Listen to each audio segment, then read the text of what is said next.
ಕೇಳಿ ಬರತ್ತಲ್ಲ ಅದೆಲ್ಲ ಸುಳ್ಳು ಸುದ್ದಿ. ನಾ ಸ್ವ ಇಚ್ಛೆಯಿಂದ ಮದ್ವೆ ಆಗೇನಿ, ನಾವಿಬ್ರು ಪ್ರೀತಿಸಿ ಮದ್ವೆ ಆಗೇವಿ 2.5 ವರ್ಷ. ಆಮೇಲೆ ಇದೇನೇನೋ ಸುಳ್ಳು ಸುದ್ದಿ ಹೇಳತ್ತಾರ, ಕಿಡ್ನಾಪ್ ಮಾಡ್ಕೊಂಡು ಹೋಗ್ಯಾರ, ಆಮೇಲೆ ತಂದೆ ತಾಯಿಗೆ ಜೀವ ಬೆದರಿಕೆ ಹಾಕ್ಯಾರ ಅಂತೆಲ್ಲ ಸುಳ್ಳು ಸುದ್ದಿ ಹೇಳಾರ. ಅದಕ್ಕೆಲ್ಲ ನಾ ಸ್ಟೇಟ್ಮೆಂಟ್ ಕೊಟ್ಟೇನಿ ಸ್ಟೇಷನಿಗೆ ಬಂದು. ಅಂದರೂ ಪೊಲೀಸರು ವಾಪಸ್ ಕರೆದ ಕಿರಿಕಿರಿ ಮಾಡ್ತಾರೆ. ಯಾಕೆ ನನಗೂ ತಿಳಿಯೋದು, ನಾವು ಒಮ್ಮೆ ಕ್ಲಿಯರಾಗಿ ಸ್ಟೇಟ್ಮೆಂಟ್ ಕೊಟ್ಬಿಟ್ಟೇನೆ ನಾನು ಪ್ರೀತಿಸಿ ಮದುವೆ ಆಗೇವ್ರಿ ಅಂತಂದು. ಆಮೇಲೆ ಸ್ವಚ್ಛಂದಾಗಿ ನಂಗೆ ಯಾರು ಫೋರ್ಸ್ಬಲಿ ಯಾರು ಮೈಂಡ್ ವಾಶ್ ಏನು ಮಾಡಿಲ್ಲ. ನಮ್ಮ ಕಲಾವಿದರ ನಡಕ ಜಾತಿ ತಗೊಂಡ್ಬರತ್ತಾರ ಬರೇ. ಯಾಕೆ ಇಷ್ಟೆಲ್ಲ ಸುದ್ದಿ ಹಬ್ಸಾತಾರೆ. ಜೂನ್ 5 ಆಗೇವಿ. ಮತ್ತೆ ಈಗ ಯಾಕೆ ಇಶ್ಯೂ ಮುನ್ನೆಲೆ ಬಂತಿದೆ ಏನ್ರಿ? ಅದ ಗೊತ್ತಿಲ್ರಿ ಸರ್. 3 ತಿಂಗಳ ತನಕ ನಮ್ಮ ನಮ್ಮಪ್ಪ ಮನೆಗೆ ಹೋಗುದು ಬರೋದು ಅದೇನ್ರಿ, ನಾನು ಎಲ್ಲ ಹೊಂದ್ಕೊಂಡಿದ್ವಿ, ನಾವು ಫೋನ್ಯಾಗೂ ಮಾತಾಡ್ಕೊಂತ ಇದ್ವಿ. ಈಗ ರೀಸೆಂಟ್ ಆಗ 2 ಡೇಸ್ ಆತ ನಮ್ಮಪ್ಪ ಯಾಕೆ ಕೀಪರ್ ಹಿಂಗ್ ಮಾಡತ್ತಾರ ನನಗೂ ಗೊತ್ತಿಲ್ರಿ. ಯಾರ ಮೈಂಡ್ ಒಂದು ಫೋನ್ ಕಾಲ್ ಮಾಡ್ತೀರಿ ನಿಮ್ಮ ಮಾವರಿಗೆ, ಅಲ್ಲಿ ಭಯ ಪಡ್ಕೊಂಡ್ ಮಾಡ್ತೀರಿ, ನಮ್ಮ ಅಮ್ಮಗೆ ಹಿಂಗೆ ಹೇಳ್ರಿ, ನಮ್ಮ ಅಪ್ಪಾಜಿಗೆ ಹಿಂಗೆ ಹೇಳ್ರಿ, ನನ್ನ ಮರಿ ಅದ್ ನಂದೇ ವಾಯ್ಸ್ ಅಂತಂದು ಏನ್ ಗ್ಯಾರಂಟಿ ಸರ್? ಈಗ ನಾ ಒಂದು ವಾಯ್ಸ್ ರೆಕಾರ್ಡ್ ಬಿಟ್ಟೆ ಅಂದ್ರೆ ಆ ಕಡೆಯಿಂದ ಯಾರೋ ಎಡಿಟ್ ಮಾಡಿ ಏನೇನ್ ಬಿಡತ್ತಾರ ನನಗೆ ಗೊತ್ತಿಲ್ಲ ಸರ್. ಹಂಗ 1000 ವಿಡಿಯೋಸ್ ಬರ್ತವೆ ಸರ್.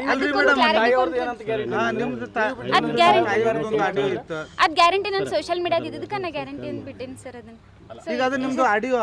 ಇದೆ ನನ್ನ ಲಾಸ್ಟ್ ಮಾತು ಸರ್. ನಾ ಸ್ವಚ್ಛಂದ ಆಗೇನು ಸರ್, ನನ್ನ ಡಿಸಿಷನ್ ಇಂದ ನಾನೇ ಬಂದೇನು ಸರ್. ಯಾರು ಫೋರ್ಸಲ್ಲಿ ಮಾಡಿ, ಯಾರು ಮೈಂಡ್ ವಾಶ್ ಮಾಡಿಲ್ಲ, ಯಾರು ಜೀವ ಬೆದರಿಕೆ ಹಾಕಿಲ್ಲ, ಯಾರು ನನ್ನ ಕಿಡ್ನಾಪು ಮಾಡಿಲ್ಲ, ಏನೂ ಇಲ್ಲ.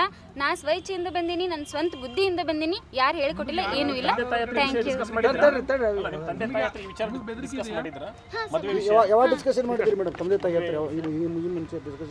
ಅದೇ ಸರ್ ಜೂನ್ 5 ಮದುವೆ ಆಗೈತಲ್ಲ ಸರ್. ಜೂನ್ 5 ಅಂದ್ರೆ 1 ವೀಕ್ ಬಿಫೋರ್ ಮಾತಾಡಿದ್ರು ಸರ್. ಅದೇ ಹಾಂ ಸರ್. ಇವಾಗ ಅಂದ್ರೆ ಸರ್ ಈಗ ಜೂನ್ 5 ನಾವು ರಿಜಿಸ್ಟರ್ ಮ್ಯಾರೇಜ್ ಆಗಿಂದ ಅದೆಲ್ಲ ಒಪ್ಕೊಂಡು ಫೋನ್ ಮಾತಾಡ್ಕೊಂತಾನೆ ಇದ್ವಿ. ಗಂಡನ ಮನೆಗೆ ಹೋಗ್ತೀರಾ, ಸಾಂತ್ವನ ಕೇಂದ್ರಕ್ಕೆ ಹೋಗ್ತೀರಾ? ಗಂಡನ ಮನೆಗೆ ಹೋಗ್ತೇನೆ ಸರ್.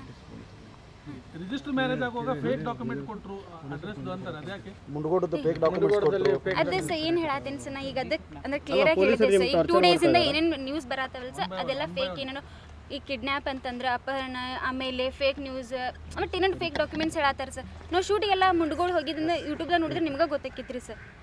ಮೇಡಮ್ ಇಲ್ಲಿ ಧಾರವಾಡ ಜಿಲ್ಲೆಯಲ್ಲಿ ಸಬ್ ರಿಜಿಸ್ಟರ್ ಆಫೀಸ್ ಇರಲಿಲ್ವೋ ಅಥವಾ ಮುಂಡಗೋಡದಾಗ ಬೇಕಂತ ಆದ್ರೆ ಯಾಕೆ ಮುಂಡಗೋಡದಾಗ ರಿಜಿಸ್ಟರ್? ಅಲ್ಲಿ ಶೂಟಿಗೆ ಹೋಗೋದು ಬರೋದು ಇತ್ತು ಸರ್. ನಾವು ಅಲ್ಲಿ ಶೂಟ್ ಎಲ್ಲ ಮಾಡಿವಿ ಸರ್. ಅದೆಲ್ಲ ನಾವು ಅಪ್ಲೋಡ್ ಮಾಡಿವಿ ಸರ್. ಹುಬ್ಬಳ್ಳಿ ಧಾರವಾಡನಾಗ ನೀವು ಅಲ್ಲೇ ಮದುವೆ ಏನು ತಿಳ್ಕೊಬೇಕು ತಂದೆ ತಾಯಿ ಅಂತ? ಒಂದು ನಿಮಿಷ ದಯವಿಟ್ಟು. ಈಗ ಸಬ್ ರಿಜಿಸ್ಟರ್ ಮದುವೆಯಲ್ಲಿ ಅವ್ರು ಅಲ್ಲಿ ಯಾಕಾದ್ರು ಇಲ್ಲಿ ಯಾಕಾದ್ರು ಅನ್ನೋ ಪ್ರಶ್ನೆಗಿಲ್ಲ. ಇದು ಅವ್ರ ಚಾಯ್ಸ್.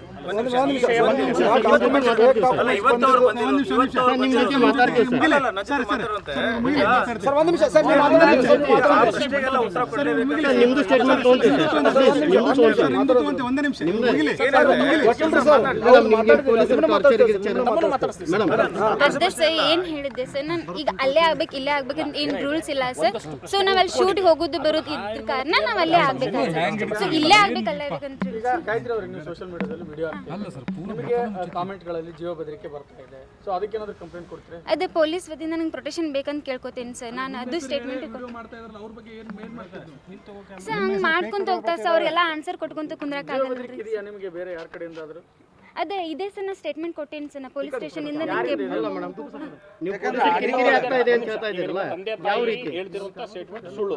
ಹಾಂ ಸರ್.